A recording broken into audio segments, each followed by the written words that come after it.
all living in a world gone geek. It's time to geek hard or go home. The website is fake, but the podcast is real.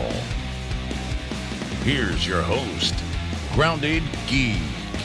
Hello and good whatever time of the day it happens to be where you are right now. As the deep voice guy said, I am Jeff, a.k.a. Grounded Geek, and you're listening to The Podcast is Real. And we are officially on episode 10. That's right, episode X, if you're following Apple naming conventions, which means we would have just skipped over episode 9, but we didn't do that, so I'm not sure why I even mentioned it. We're on episode 10. This is very exciting. Welcome to the show. We're glad you're here, and I'm not using the royal we. No, along for the ride with me, my best buddy, my co-host, Utah Shu, is on the mic as well. Welcome, Utah. Greetings, my excellent friends. Welcome. How you doing, Jeff? I'm doing good. You? Doing all right. Does that mean our next episode will be XS? I don't know. It definitely won't No. be. Also joining us is the one and only Aaliyah Stefan. Aaliyah, welcome back to the show. Hello. Hello. And this week we have a special guest on the show from the Blerd's Eye View podcast and our good friends over at Circle of Nerds. Please welcome Chris G back to the program. How's it going, everybody? It's fun to be back. Oh, we're glad to have you back. It's been a little while. Yeah. You were in our very first episode. Yes. And now we bring you back for episode X. So now the circle is complete. Yes. Now you can never come back again because I'm kidding. Because the circle is complete. That's right. Utah said it. It's recorded. It's canon now. The circle is canon, complete. right? Now, Utah, you and Aaliyah, both of you have recently added to your families with members of the animal kingdom, right? Utah, didn't you just recently obtain a Quarren kitten? Yes, Tell us about we did. We did acquire a Quarren kitty, and his name is Orpheus because we have Hadestown musical fans in the house, and he is a 12-week-old long hair kitty. And so my concern is that we've never had long hair kitties before, so I'm concerned about who's going to be doing the brushing. So is this a shed? Is it a big shedder? Yeah, seems to be so far, and he's only like this big.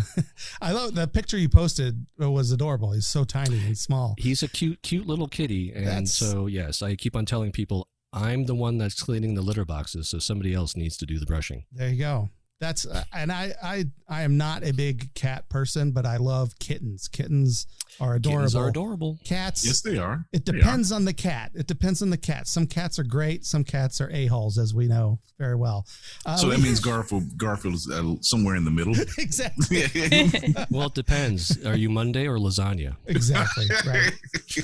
Now, Aaliyah, you recently became the proud pet parent to a bunny. Yes, I did. I just got my pet bunny or rabbit, but to me bunny. Her name is Rosie. She is technically only 4 months old, but she's pregnant. Well, technically. Now, during our game night this last Tuesday, which, by the way, if you're not watching our game nights every Tuesday, please join us on our YouTube channel where we play games each Tuesday, usually with some guests, and you can play along, so check that out. But this past Tuesday, Aaliyah, you revealed that it may be faking a pregnancy. Is this a thing rabbits do?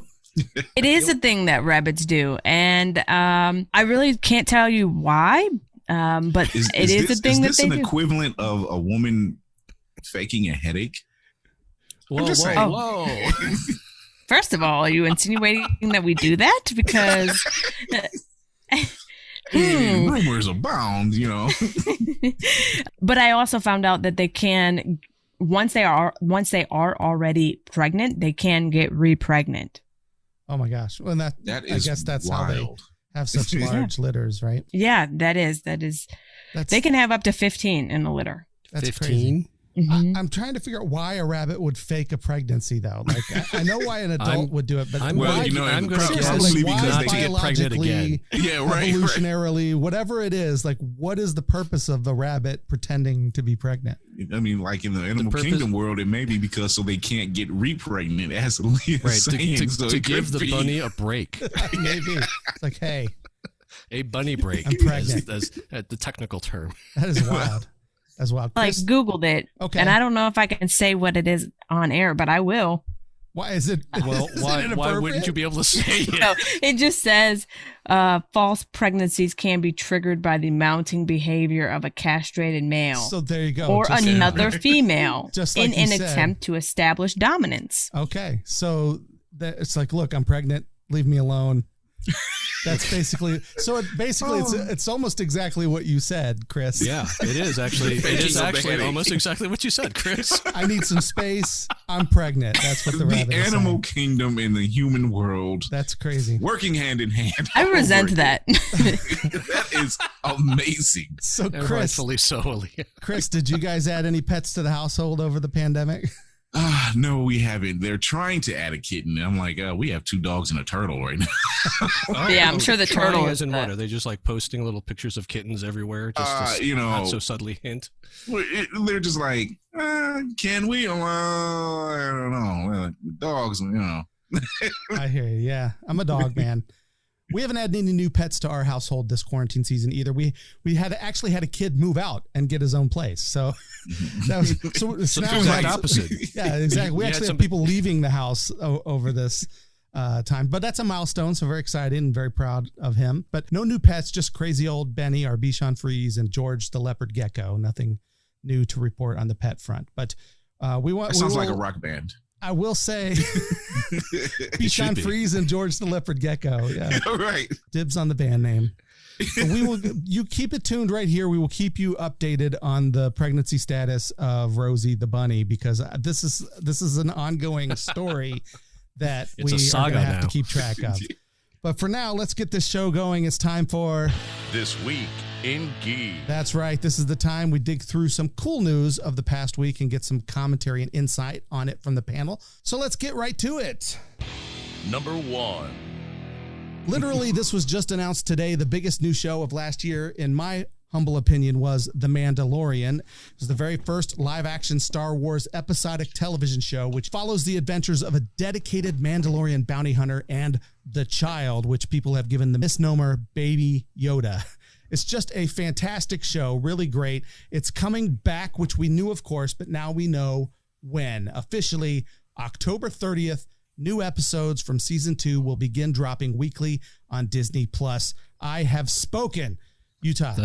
That seems so long from now. It does. Seems like such a long time. It isn't though. It's already September. But I mean, it's only a couple of months away. It's really close. I'm super excited. Yeah. I thought it was going to be November because that's when the first season. That's when the last season dropped. So I thought so technically October 30th is one day before November. So and they're from what I've read, they're dropping the first 3 episodes on the 30th, and then weekly after that. No one's going trick-or-treating that weekend. No. So forget Halloween. Yeah. I'm excited for the season. I mean, leaving it on the cliffhanger that they kind of did with last season was, I mean, what a mind-blowing cliffhanger that was. And then the announcement that Tamira Morrison has a role next season, right? Yes. Who the heck is he playing? I wonder. Well, we know he's a clone. Right. We know, but which one? Yeah. And then Rex, I keep on. Could be Boba Fett.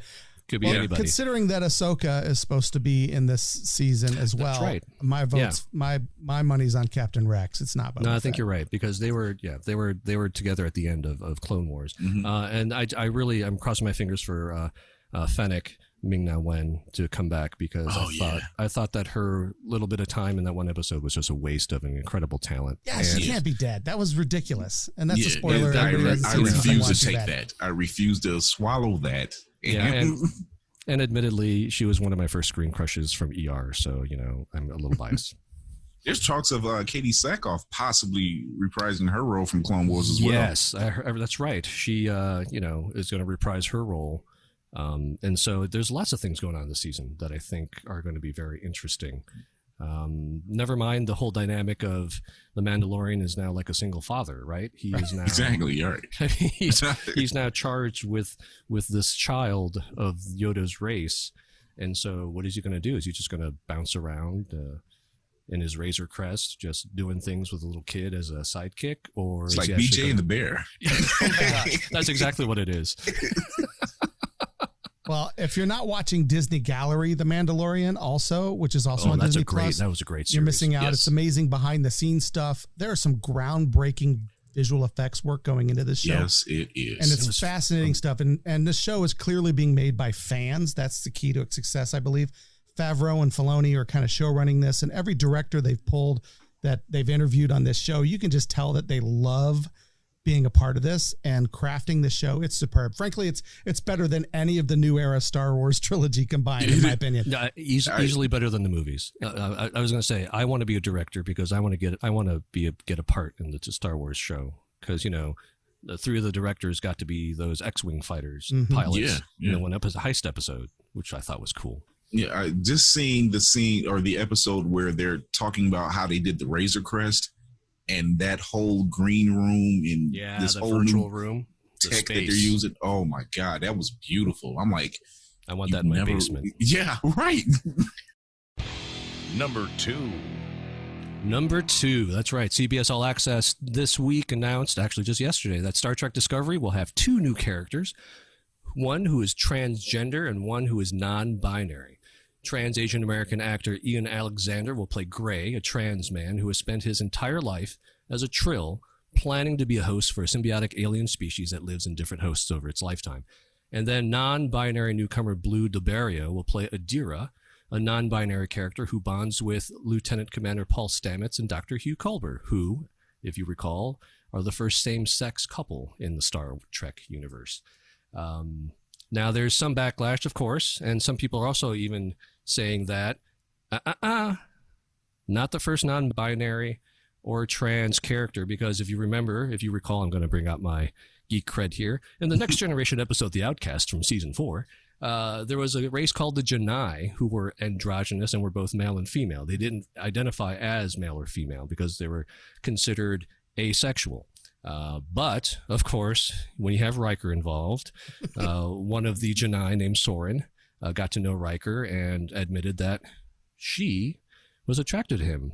So Riker set his phaser to love, and the rest is history. Anyway, Soren, of course, was treated as an outcast and had psychotetic treatment to turn her back into a non-gender character. Now, whether that counts as the first one versus these 2 in the Discovery, I don't know. But I do like this news. I think the casting is great. I like the idea. It belongs as part of the Star Trek core message. I just hope that the writing is good for these groundbreaking characters. What do you guys think? It's an interesting take, and I like the fact that they're, going forward using that platform to kind of have that inclusion. And I can't help but I've always looked at Riker and Kirk just sitting back over Picard's tea and talking about all their conquests. They are like the alpha males, aren't they? Right. Riker, in the way he just swung that leg over every seat, every chair, because that's how Riker sits down. He swings that leg over the top. I don't know why that is, but it just works. It's dramatic effect. It's true. Yeah. Well, he leans everywhere. He totally right. Yeah. He's always like he's walking. He's putting out the vibe. Like he's leaning because he has to walk forward. Is that what that is? Always wondered.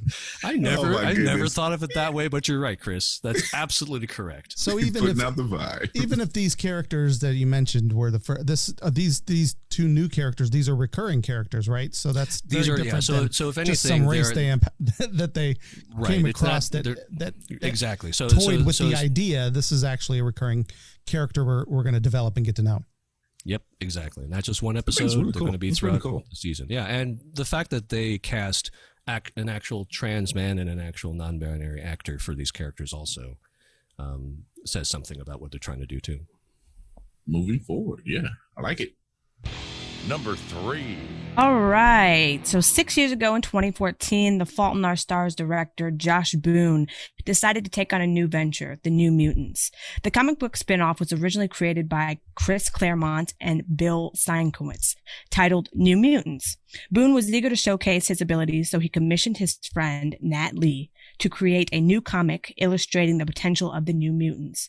Reshoot after reshoot, continued new release dates, and consistent fluctuation from Fox, the film has finally emerged from what seemed to be an endless cycle of confusion and uncertainty. Despite COVID-19, on August 25th, those of us who have waited with anticipation rushed to the newly opened theaters to watch The New Mutants. Now, personally, I was excited to see Maisie Williams after her debut role in Game of Thrones. Although she was a little bit more shy and timid, I thought the movie could have been better. considering. And I definitely had a lot of high hopes. Now, as far as the theaters go, it was myself and my younger sister, and it was just us two in the theater. No one else was in there, and it was actually very nice until we started hearing really creepy noises during all of the horror scenes, and it wasn't from the movie. Whoa. So yeah, it was very weird. Dun, dun, dun. But I'm trying not to say too much because I don't want to give it away since you guys haven't seen it. Right. So here's a question, Aaliyah. Would you rate it better than Dark Phoenix? Did you see Dark Phoenix? Because I haven't seen that one yet either. I kind of gave up on Fox's X-Men movies after. After let me say, Apocalypse, I was you are pretty not. much- If you haven't seen Dark Phoenix, you're not missing anything. Except for, and maybe in this my opinion, except for the train scene with Magneto. Okay, That's that probably the most standout scene. That was a really great scene in a horrible movie. Yeah, exactly. Like, go to YouTube and look for that scene, and you'll have gotten, in my opinion, the best part of that movie. Yeah. Personally, so I loved the horror aspect, and I felt as though they put a lot of emphasis on that specific genre, I don't think that the plot was very well thought out, especially the ending. It was so corny and cheesy. I can't wait to see it now. All right. And I guess we would. Anticipation is for. It was very corny and cheesy, and I felt like they could have done so much more. Now, like the underlying, character development was good. I'm not going to say it was great. I'm not going to say it was fantastic. It was good. It was okay. Honestly, I would have to say that my favorite character, and I'm going to look it up really fast because I can't remember her name, was Magic by Anya Taylor. Ileana Rasputin. Yeah. Yes. And her powers were, I honestly thought that she was the most outstanding character out of all of them. And that was just purely because they didn't really have as much time to shine. And I mean, honestly, she kind of outruled all of them regardless. And I personally would not mind to see a movie with just her in it. Have her have like her own specified role in a movie, because her character background and even just her story outline, when you guys watch the movie, you'll understand what I'm talking about. But it's specifically because of the horror that is drawn throughout the entire film, you'll see why she could have her own movie. Cool. Her own pool. Now, yeah. I know I've always wanted to see this for several aspects. I guess call it a glutton for punishment. Fox has managed to constantly stumble when it comes to the mutant franchise until they lost it, obviously. No. And I think the latest trailer that I seen shows Ileana with Lockheed on her shoulder, which I thought was really cool. And I said, oh yeah, I got to see how this plays out. Now I haven't gone to see it yet. And just from the trailers alone, that all the accumulation of the trailers I've seen, she does seem like the standout. She really does seem like the standout. And it's more curiosity for me to find out, like, will there be any tie anywhere? And then will they cut it off? And I think it was for Disney, since it's under Disney now, it was just kind of like, hey, we have this thing. Can we just get rid of it and play the daggone thing? And so it can air out, Just get it probably would have done better as a stream. Just rip the Band-Aid off. That's pretty much it. Yeah, just rip the Band-Aid off. And start I know I read that they made like 8 million, and New Mutants made 7 million in their opening weekend, just in sales being generous. I didn't even know that. Yeah, but I mean, honestly, I think it was because of that anticipation, because so many people were waiting to see the movie, and the trailer was phenomenal. The trailer painted this whole, this movie to be fantastic. I do love the horror aspect of it. That I thought was a nice take. It was, and I'm not gonna lie, the parts that he did with the horror were amazing. It's simply just the lack of I don't want to say character development, but like plot line. It could be another maybe thing, a especially with all the delays and the reshoots and everything. Mm-hmm. It could be another, like I said, out of all the X-Men films, you always had a standout character or a standout scene or just standout or standout like character. Wolverine, perfect example. Hugh Jackman has been the standout character of the entire franchise. You know, obviously James McAvoy and Michael Fassbender, you know, Patrick Stewart, you know, these guys, great actors, and they stand out. I think with the First Class run, the standout character out of that was Quicksilver. You know, the craziest look, but then again, he had like 2 standout scenes in both films, and it was just like, wow. But then the rest of the movie falls flat. Well, see, the crazy thing is that Ileana wasn't even the main character, and she is the one that I am raving about. You know, Moonstar was the main character. Mm-hmm. And, you know, she's the one, and I know that you guys probably saw it with the trailer, you know, she's the one that's running out of the burning, or what looked to be a burning building, and, you know, falls down the hill. But she is the main character, but she's not the one that I really felt like shined the most, even though it was based on her story. And, or I guess kind of revolved around her. They did mention the X-Men once. I will tell you guys that. Really? You know, interesting. Oh, yeah. They did mention them mention them one time, but that was quickly shut down. You know, they're like questioning the possibility, you know. Oh, it wasn't like, look at that woman over there. She was an X-Men. No, they were questioning the possibility of them becoming X-Men. But interesting. So it is in the universe. There's not. Well, it was. Because for those who don't know, you know, about Ileana's relation to another X-Men character, you know, it's not a spoiler. Her brother's Colossus. Right. So I always wondered, like, would they have a mention? If there was a mention. Exactly. Yes, exactly, Leah. Just that's it. No, there's not. And honestly, there's not at all. But I'm curious to know, the way that they left it was on a cliffhanger. So I am curious to know what's going to happen. Wishful thinking. I wonder how these scripts for some of these X-Men movies even got approved to have cliffhangers endings. Yeah. Because they, especially this late in the game, like, they know that their time is like, why would you put a cliffhanger ending in a movie you know is in, you know, basically post-production hell for all this time? That just doesn't make any sense. Number 4. All right, I'm going to give you guys 3 numbers: 186, 1007, and 1 million. What do they have in common? Bill and Ted Face the Music. I don't know if we've mentioned it, but Bill and Ted, the threequel, Bill and Ted Face the Music, finally happened after 29 years. Excellent. And was released this past Friday, both in theaters and on streaming platforms. And with positive reviews on their side, I just checked, and it's 81% on Rotten Tomatoes, which is actually better than the first 2, I think. It looks like the Wild Stallions are riding to some modicum of success, even in these most heinous times. The movie released, so here we go. The movie released to 1,007 theaters. Most of those were drive-ins. And it earned just over $1 million. $1 million. Though only 1/7 of what the New Mutants made in its opening weekend, Bill and Ted have home viewings that will boost those sales numbers. It is actually number 1 in sales and rentals on all of the major streaming platforms like Apple TV, Amazon, Fandango, and Vudu. And people also bought into a $35 bundle of all 3 movies. Oh, I think Jeff probably did. Put my hand up. I know we're on a podcast. I just raised my hand, but that was me. I did that. And so I'll be curious to see how those numbers add into the total, if they're just going to take all the $35 and pump that in, or I don't know how. But in any case, I think it's going to see as much success as at least the very first one did. Oh, and that 186, that's now the Guinness Book of World Records record for most people air guitaring simultaneously online. It was certified by Guinness, and it took 3 Zoom calls, none of which I was able to join. I was too late. Yeah. But I was ready. I actually, moved my schedule around a little bit that afternoon to do it. Anyways, we made a night out of it for my family on Friday night, and I was washed over with sweet, earnest nostalgia the entire time.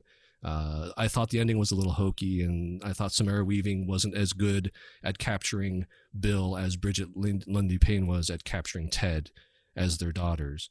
But the excellence far outweighed the bogus for me, and I've already watched it multiple times, and it's only Wednesday. So yeah, we did a movie night at our house as well. Not everybody participated. My son, who moved out, came back just to watch Face the Music. Excellent. So there you go. And now he's still here. He hasn't left. No, I'm kidding. He went back to his home. No, it was it was just, you're right, nostalgia all the way around. This movie means, and it's funny because it's such a goofy series. Like these movies, they're not great. They're not Oscar winning.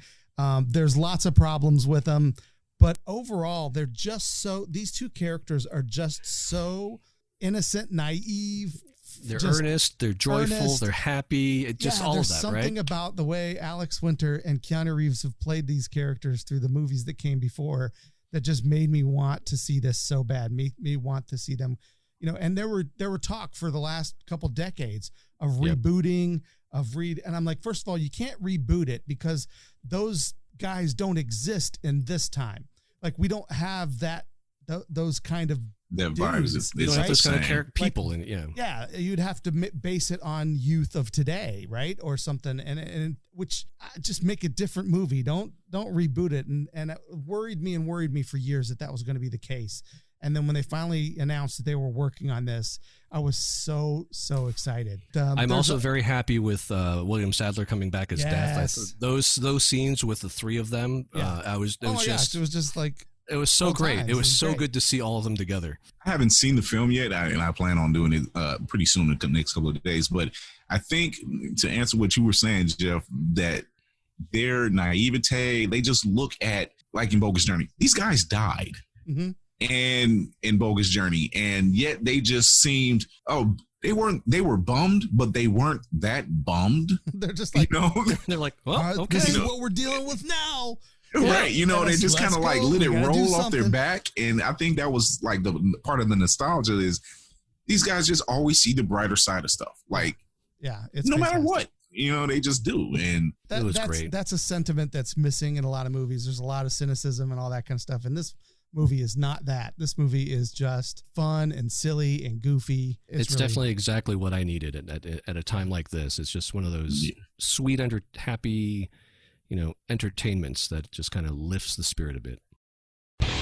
Number 5. For 170 episodes spanning 8 years, the CW's flagship superhero show Arrow officially ended its run back in January of this year, pre-pandemic, and thus leaving the other shows that spawned on the CW after it, The Flash, Black Lightning, Supergirl, which actually moved over from CBS after the first season, Legends of Tomorrow, now Stargirl and Batwoman. Am I missing any? There's so many. Anyway, and they've all been considered the Arrowverse for as long as they've been running. But with Arrow making the exit, hanging up the hood, what are they going to call it now? The CW officially settled the debate. There has been a debate, believe it or not.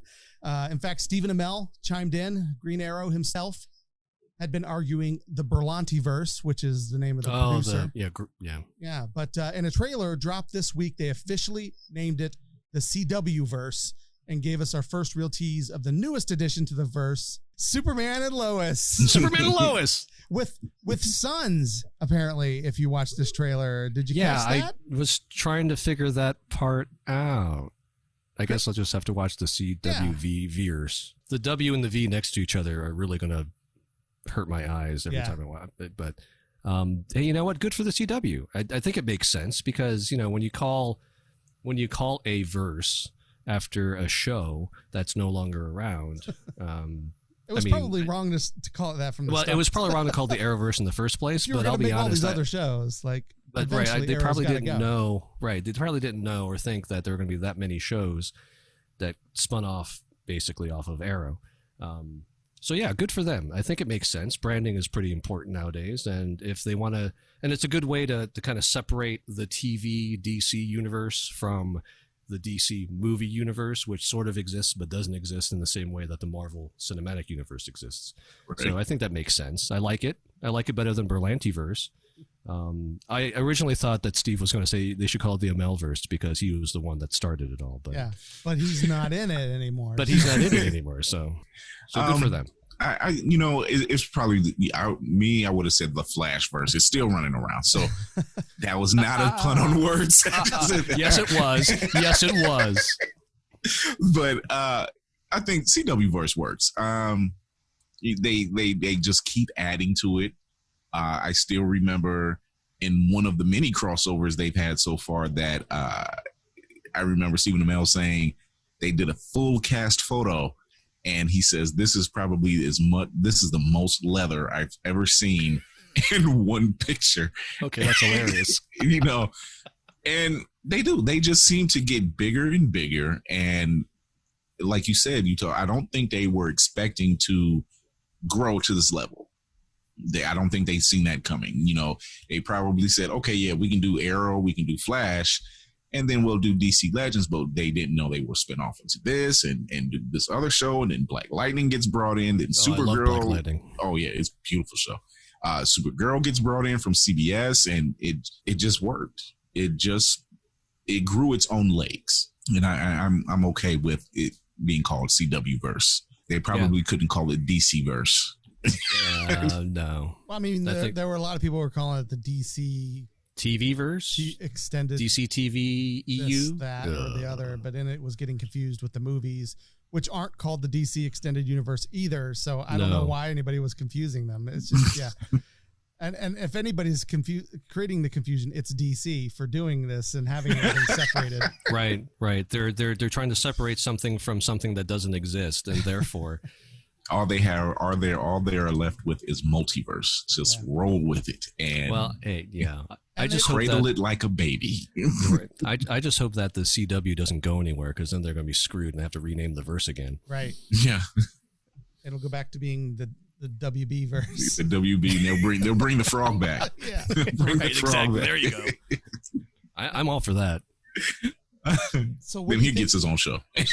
So I'll just throw this out there. What do you think is going to happen now with Titans is going to be leaving DC Universe, because that the DC Universe, the streaming service, not the DC Universe. Right. See how confusing it is already? Confusion. Yeah. DC. But DC Universe, the streaming service, is going defunct, which we all knew was coming. That I knew as soon as it launched, how many months? That was going away. Barely a year, wasn't it? And Titans is going to go to HBO Max. Doom Patrol's already over there. Yep. I'm hoping Swamp Thing will eventually come and maybe even come back, because that show was great. That was a great show. Way better than Titans is, in my opinion. And Stargirl actually is no longer premiering early on DC Universe. Is going to premiere on its regular night on CW. On CW. Well, all these shows that are going to HBO Max, these are the ones that are more. They couldn't be on CW because they're more mature, right? They're more, because of ratings. Yeah, they're very much more dark or lewd or crude, and the language. You know what I'm talking about, Doom Patrol. But that show is, I mean, oh my gosh. Just wrapping your mind around it. It needs to be on the cable network. So I'm sorry, Animal, Vegetable, Mineral Man needs more exposure to the general public. That's all I'm saying.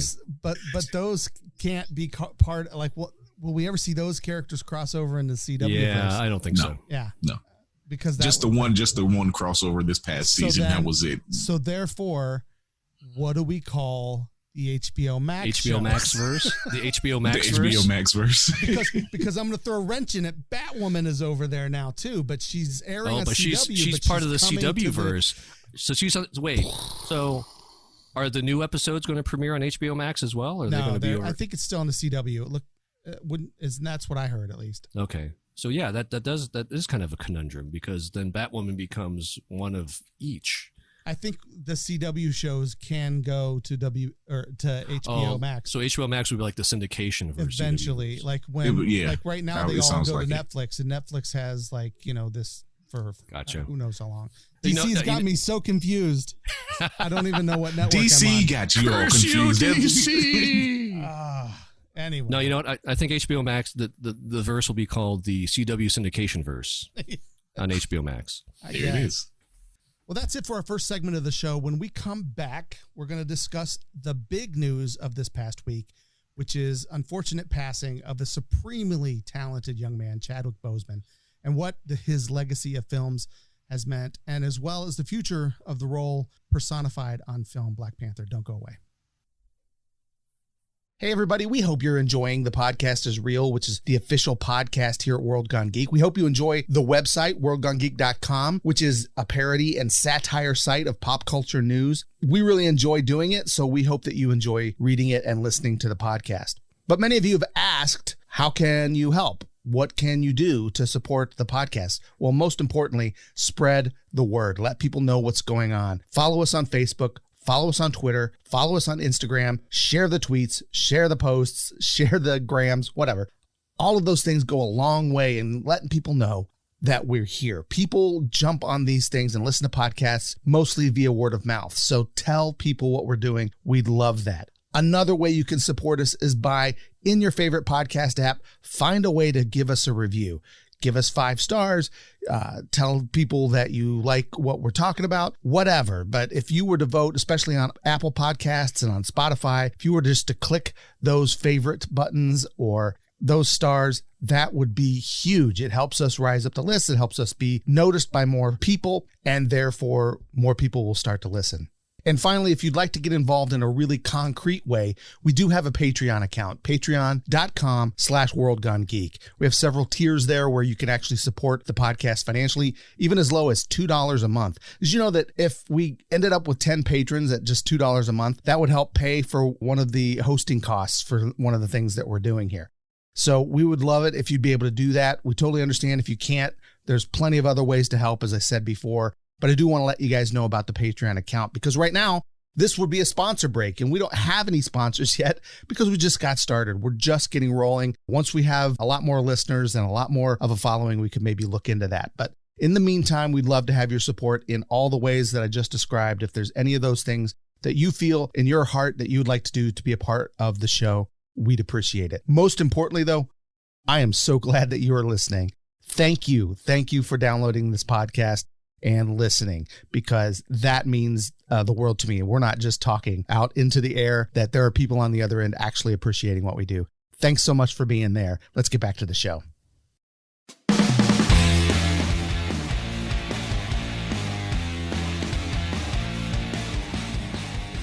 All right, welcome back to the show. We're glad you're here. Still with me is Utah, Aaliyah, and Chris G on the panel.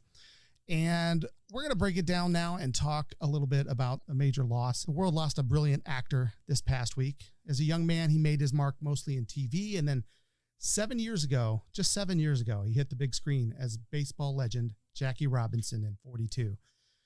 He would go on to embody other icons in film like music legend James Brown, the first Black Supreme Court Justice Thurgood Marshall, and then he made pop culture history by bringing to life the incomparable Black Panther in the Marvel Universe, first in Captain America Civil War, then in his own film and in 2 Avengers sequels. The last 3 of those and several other films, he literally filmed while fighting a private battle with colon cancer.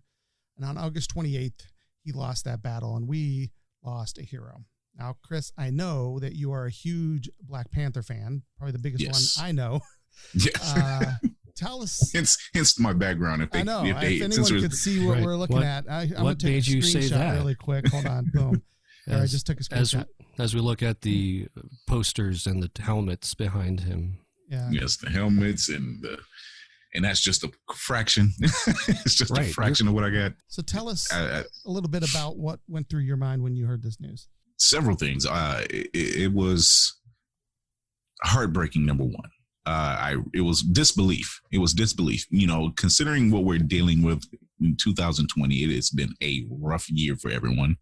And this character, for me, whom I've followed since I was like 11 or 12 years old. And so I've been on this kick for 30 years. And hearing that was heartbreaking. Like I said, heartbreaking. It was disbelief. And, you know, the first thing that came to my mind was like, this, for some reason, it's not a joke. You know how you see these fake ads and it says that this person died or whatever. And I think the first thing that came in through my phone was through Daily Mail, and it showed it. And so I look and I'm reading the article, and then the articles just start showing up all over social media.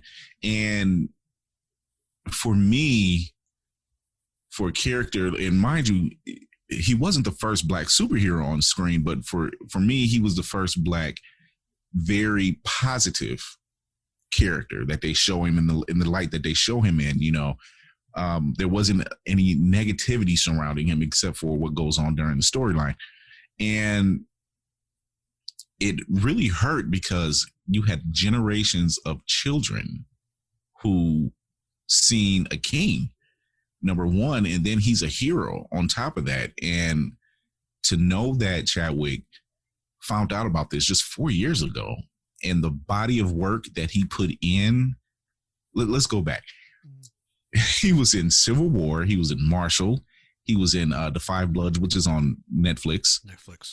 Yeah, he was in Civil War. He was in his own film, 2 Avengers films. Now, mind you, he has to train for, Message to the King. That's another one on Netflix. Check that out. That came out shortly after Black Panther did. He has to train for fighting. He's on the set hours at a time, for hours on end. And no one around him knew. No one, just his immediate circle, like his wife, and from what I just found out today, probably his doctors were on the set or something, but no one knew. He didn't show it. He went to children's hospitals, mostly for cancer hospitals. He's meeting people from, like, on Jimmy Fallon's television show, and they're talking about how much it meant for them and how it speaks to their community, and just a number of things that he's done. And at the end of the day, he truly was a warrior. He exemplified a hero, and he exemplified a king like nature. And for that, not only do I salute you, but it makes you want to, when I hear people now, especially now, when I hear people say, "Oh, I'm tired," or "I'm hurting," and I'm like, you know what? This man put in work. Now there's no excuse. There's no excuse. I've let it settle and thought about it. And I'm like, man, it was the shock. It was the initial shock. And, obviously the questions that show up, like, well, what happens now? Because the script for the second film hasn't even been written. Mm-hmm. It's just starting now to get talked about. And I've heard several people ask me about it. And thank you for those out there who's actually texted me and checked on me and sent me messages, but the question that remains for a lot of people on a lot of people's minds, and it's not to be disrespectful or anything, is just, well, what happens now with that character? Who do you find someone to replace? Do you sign him off in a respectful manner like they did with Princess Leia or with Paul Walker in the Fast and the Furious franchise? What do you do going forward, for something that's literally 2 years away, planned to be 2 years away? Do you take it off the slate to come out at a later date? What do you do?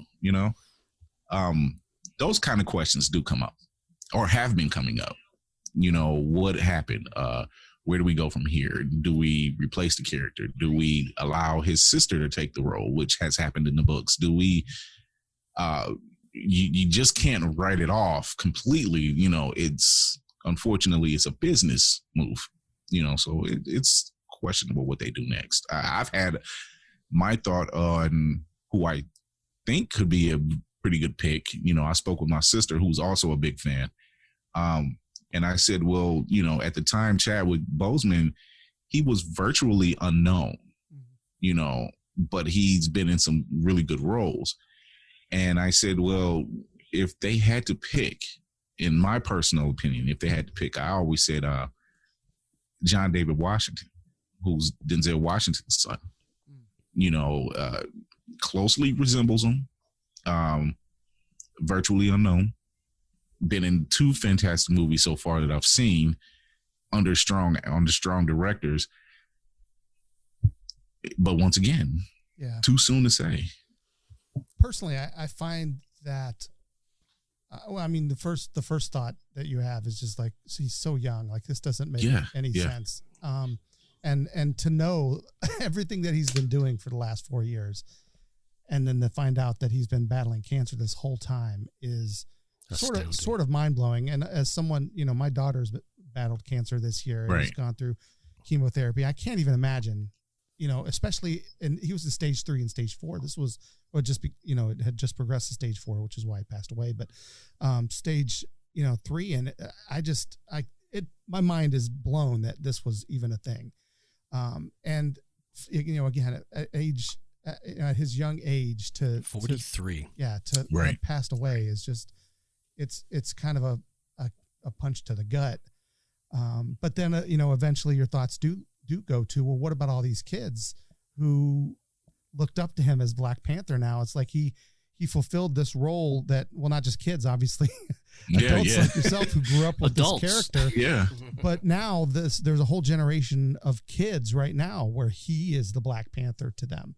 He is the character that you grew up with reading in a comic book.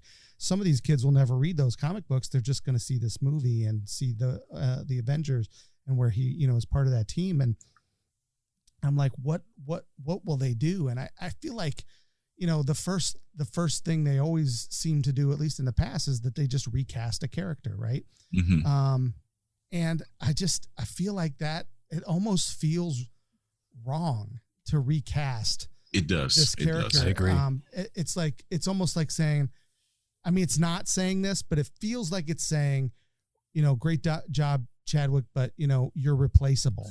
And it's like, I know it's not that. It's certainly not meant in disrespect. And sometimes you do just have to recast roles, and it happens. But it just, for some reason, that's the feeling I get from it. And I feel like, what you said and what has happened in the comics, that they should just basically come into this film with Wakanda in mourning of their king, and a new threat arises and someone has to take the mantle. And my vote goes to Shuri, right? Because that makes sense. But I've actually heard rumors that he has, like, there were conversations about this because he was only going to do one more Black Panther movie, supposedly, right. Which is odd because usually everything is a sequel. Everything's in threes. So why wouldn't there be a third? So it almost sounds like the plan may have been that all along, because they knew that he was sick and that he, might not be able to make a third. And, which just is heartbreaking to even think about, that he was thinking, that might be that far in advance, that he might not be around to make one, which is terrible to even think of. But, that, maybe in that second film, something was going to happen to him and she would have to take the mantle in the third, like he could literally pass it on. So now they're not going to be able to do that. But I would like to see him still maybe, honor his spirit. Just T'Challa has passed away. Black Panther can live on. And exactly. Plus I mean, now, it's even in the books can have that. They have that role now. They already are looking up to Shuri as it is.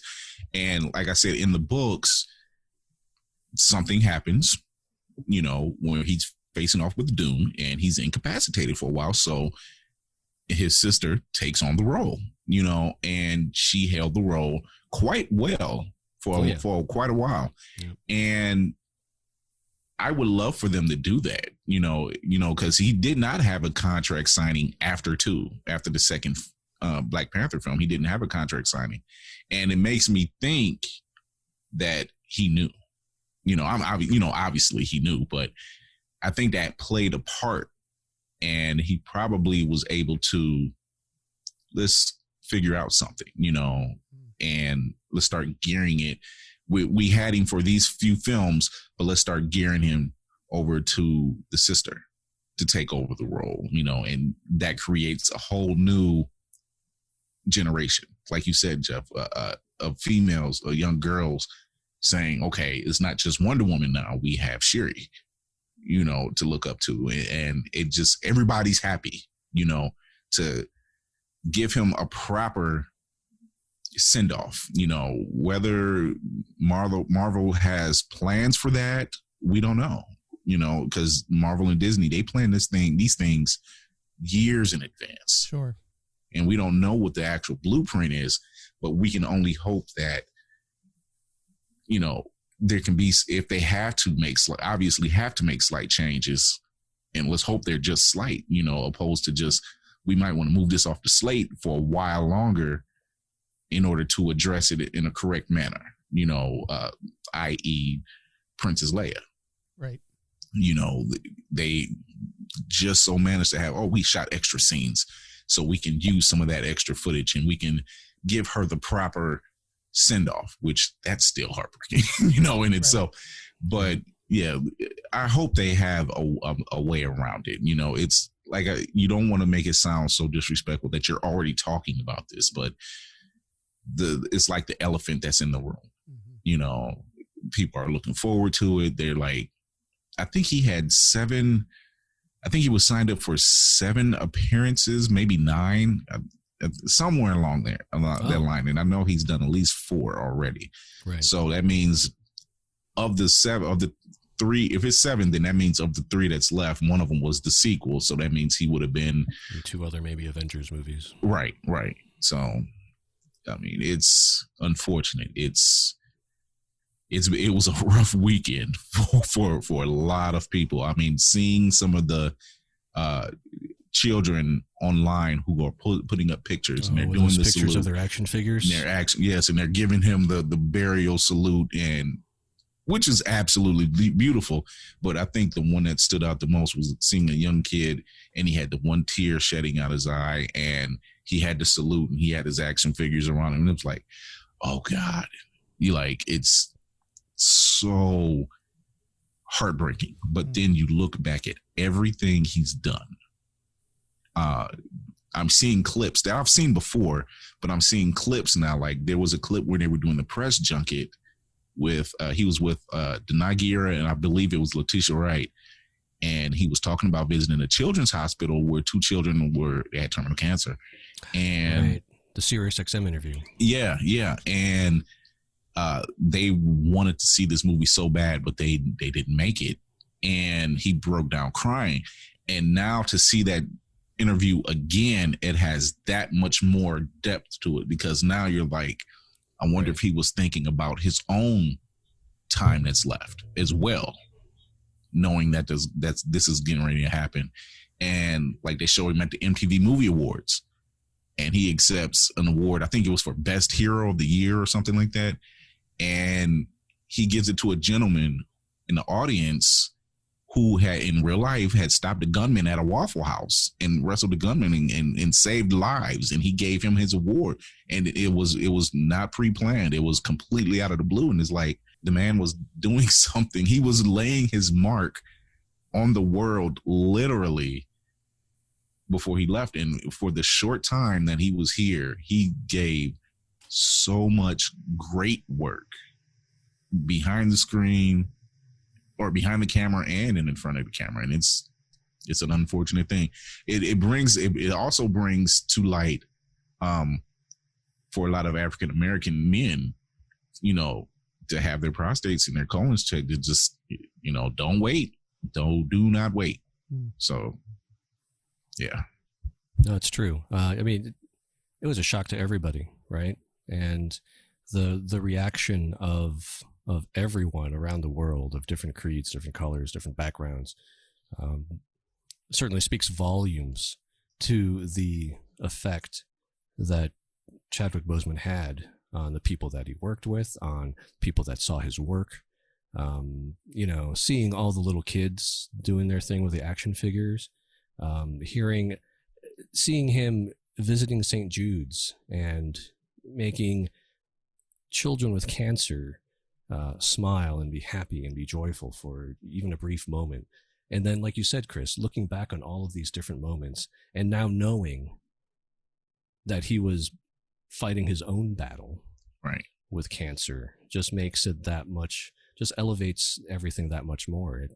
And I agree with you, Jeff. I don't think Chadwick Boseman is replaceable as T'Challa. I think a lot of what made T'Challa on screen such a regal figure, such a calm figure, such a wise figure, really had a lot to do with Chadwick himself. He made a lot of, from what I read, him and Ryan Coogler did a lot of collaboration in terms of like the type of voice that they wanted T'Challa to have, the language that he was going to speak, how he would, hold himself. And a lot of those choices came from Chadwick, and a lot of those choices are really what make Black Panther and MCU who he is. And so absolutely, I think Shuri or Nakia somehow can pick up the mantle of Black Panther. I think that makes sense. But yeah, again, a part of me is kind of like, is it, I just don't feel like I want to talk about that right now. I just kind of want to let the news of his passing settle, So as an Asian American male, I was in shock and found myself much more heartbroken than I expected from the news. If anything, just because I loved his work even before Black Panther. And knowing how much his portrayal of Black Panther meant. I mean, it was groundbreaking. You know, let's not mince any words. It was a groundbreaking role, a groundbreaking movie. You know, his passing was just too soon and his body of work too short. And to say John David Washington may become a household name after Tenet. Yes. So, but yeah, I'm heartbroken. Even my kids are heartbroken, and they watched Black Panther once. I don't know. I'm kind of speechless. I mean, you guys really said it all. I mean, going back on social media and watching, you know, some of his old footage, and then there was so much backlash towards him, you know, for being skinny and, you know, his from that last Instagram video. Yeah, what was it, in April? Yeah, when he was celebrating Jackie Robinson Day. Yeah, it was Jackie Robinson Day. Yep. Yeah, and there was just so much hatred, you know. And I think all of those people that were criticizing him were really, or hopefully they're really starting to look internally and just like, you never know what somebody is going through underneath it all. And, you know, especially because he was still pouring love into so many people, planting those positive seeds, those beautiful seeds, so that way they would grow. And I can only imagine how Denzel is feeling, considering the fact that he was the one that funded his schooling. Right, that's right. Yeah. And I mean, just the people that I can only imagine, everyone that, you know, all of the celebrities that I do follow on social media were saying, you know, being in his presence, even if it was just for 5 minutes or a few seconds, you just feel his energy. You feel this positive energy coming towards you. And I can only imagine how that would feel. And I'm sure that was even prior to his diagnosis, you know, just his heart. And it, you know, because when one dies, we all feel it, you know, even if you didn't know him personally, but because of his mark and his role that he played, you know, as Black Panther, as well as other roles, but just his role that he played in our society. So, yeah, it is definitely very heartbreaking. All of my prayers go out to his family and, you know, his close loved ones. I can only imagine how they're feeling. I agree with you, Rita. I don't know if I necessarily want to think about who's taking the throne next.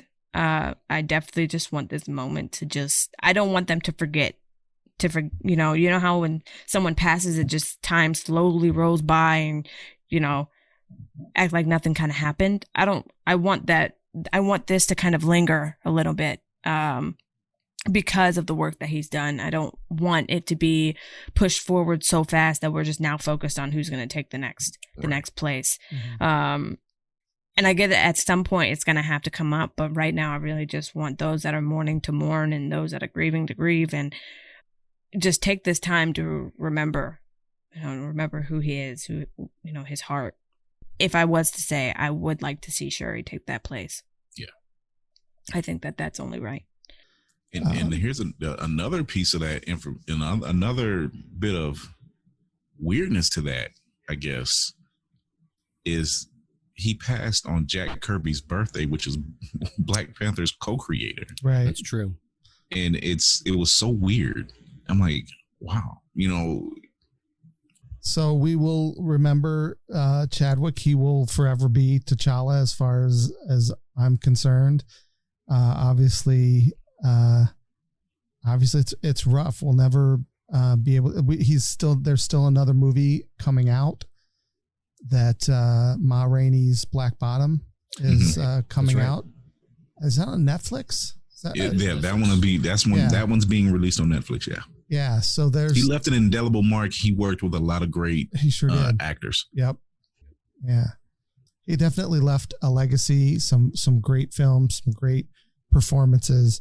But it sounds like, obviously, from all the stories that we're hearing about him, he was just an awesome guy who left behind a family that loved him, and and a lot of fans. And so we're just going to, take this moment to remember Chadwick, Wakanda forever.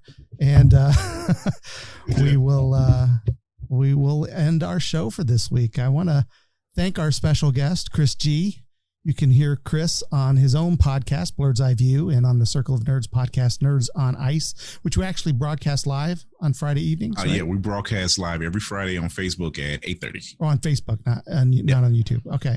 And where can they find you on Facebook? What's the page? On Facebook, you can find me on Blerd's Eye View on YouTube. You can also look under Circle of Nerds for Nerds on Ice. And wherever you listen to podcasts, you can listen to Blerd's Eye View, Nerds on Ice, and Circle of Nerds. Awesome. And as always, thanks to my partners in Geek, Utah, and Alea. We appreciate you. We can always be found right here with a new episode dropping every Thursday and our game night broadcast live on YouTube every Tuesday night.